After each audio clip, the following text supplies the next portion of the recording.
বুকে পাথর বেঁধে আদালতে গ্রেফতার সন্তানের পিঠ চাপড়ে দিয়ে আলোচনায় আসেন মমতাময়ী মা শামীমা আক্তার লাকী।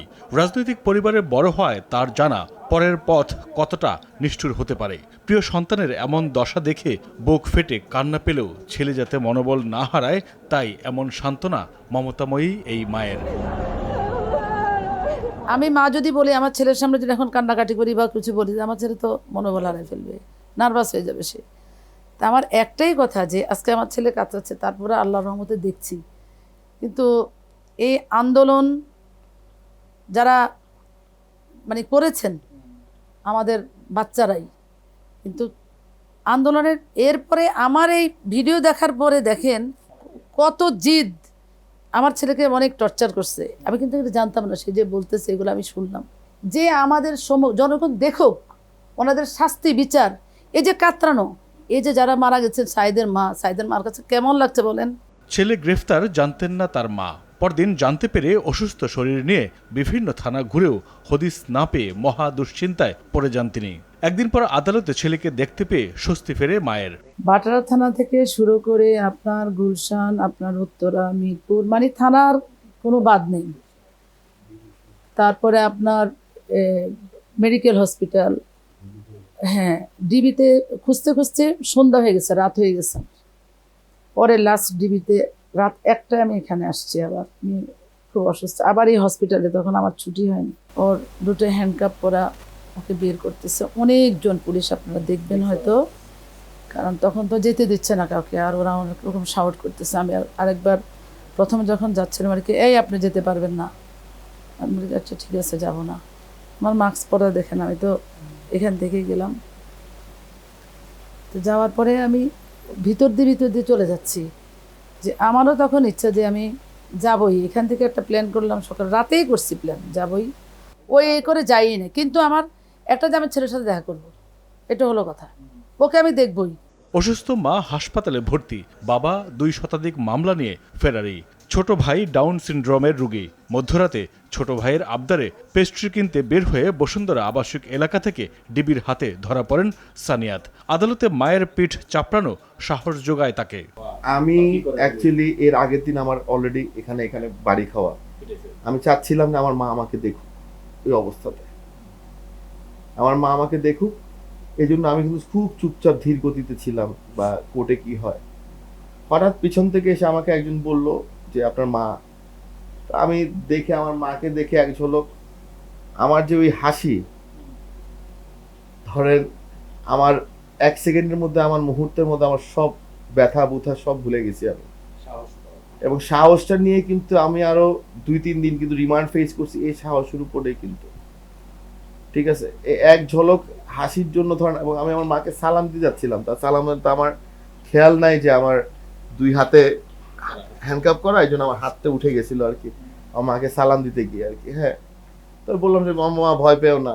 আমাকে মা যখন বললো যে ভয় পেও না, নো টেনশন, আমি আল্লাহ ভরসা আম্মা। এই এই যতক্ষণ দেখা কিন্তু এটার ভিতরে, এটার জন্য আমার ধরেন রফা দফা করে ফেলছে তারা।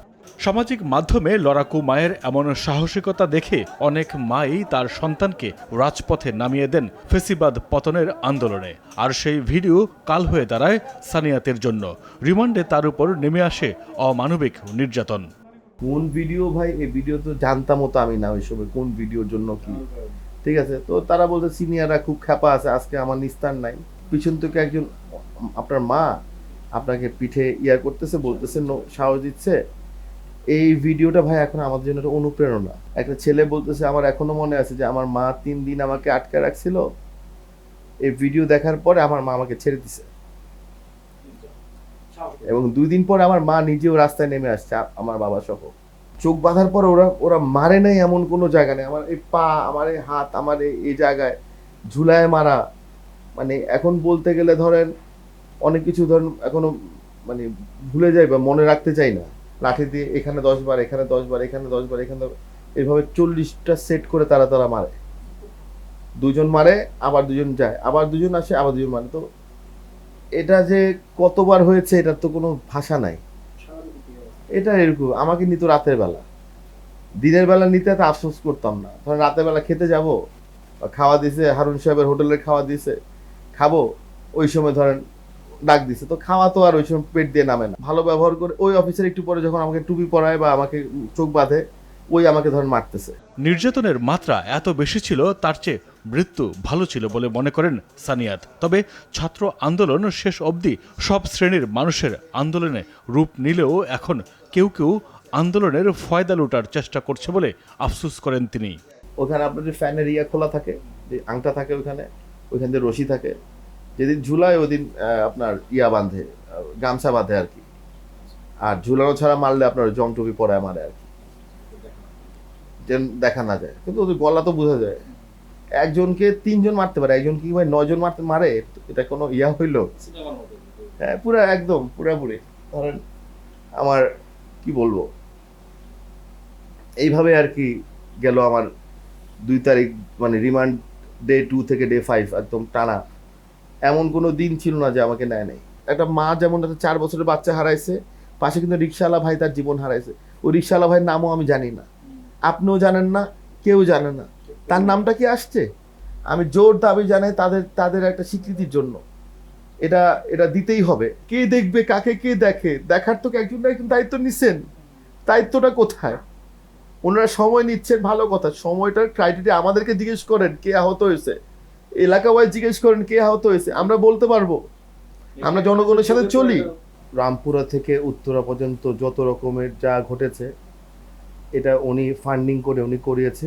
ওনার আন্ডারে আমি এবং আমাদের বিএনপি নেতা SM জাহাঙ্গীর, আমরা দুজন সক্রিয়ভাবে এটার মাস্টার মাইন্ড ছিলাম। এগুলা সবগুলো ঘটনার পিছনে, মেট্রো রেল সহ। তো যেটা সত্যি না, বিএনপি নামে যা গেল, বিএনপির লোকজন রাস্তায় রাস্তায় ছিল, সবখানে ছিল। এখানে ছিল না কেউ এটা বলতে পারে না। আজকে আপনার যত এলাকার মানুষ, রাস্তা পাড়া মহল্লার যারা নেমে এসছে, কজনের নাম আমি আপনি জানি? হ্যাঁ, হাজার হাজার ছেলে মেয়ে যারা ইনজিউর্ড হয়েছে, কজনের নাম আমি আপনি জানি? আমি চাই এই সরকার যেন এই সকলের যেন একটা স্বীকৃতি স্বরূপ একটা সম্মানটা দেন, যে এটা কোনো একা কোনো আমি সবাইকে শ্রদ্ধার সাথে কথা বলতেছি।